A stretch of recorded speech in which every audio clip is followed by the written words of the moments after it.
আপনারা দেখছেন এই যে এটা হচ্ছে নিম্নভূমিতে নদীর বাঁধ, দেখেন নদী পার হচ্ছে একটা তো এই যে এটা হচ্ছে নিম্নভূমিতে নদী। এই নদীটা এদিক দিয়ে এসছে এবং এদিক দিয়ে গিয়ে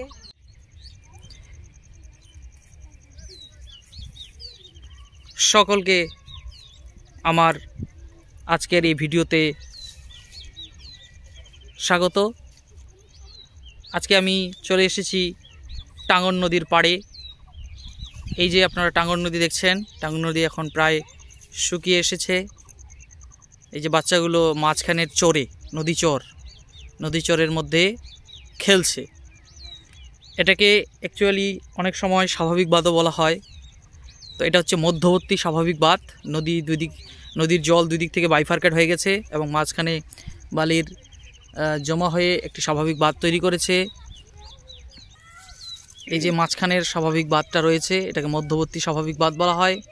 নদীর জলটা আপনারা দেখছেন এদিক দিয়ে আসছে, নদীর জলটা এদিক দিয়ে এসে এদিক দিয়ে ঘুরে গিয়ে আবার এই যে আপনারা দেখেন এদিক দিয়ে আবার এদিক দিয়ে চলে যাচ্ছে।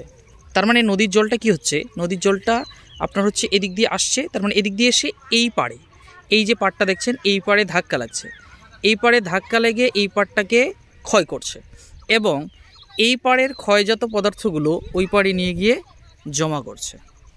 ফলে নদীটা ধীরে ধীরে বাঁক হচ্ছে, কারণ নদী এখন বর্তমানে প্রায় মৃতপ্রায় অবস্থায় এসে পৌঁছেছে বা নদী এটা নিম্নগতিতে আছে। তো নদী নিম্নগতিতে আসলে আমরা জানি যে নদী নিম্নগতিতে আসলে তার শক্তি কমে যায়, ফলে নদী এঁকে বেঁকে প্রবাহিত হয়।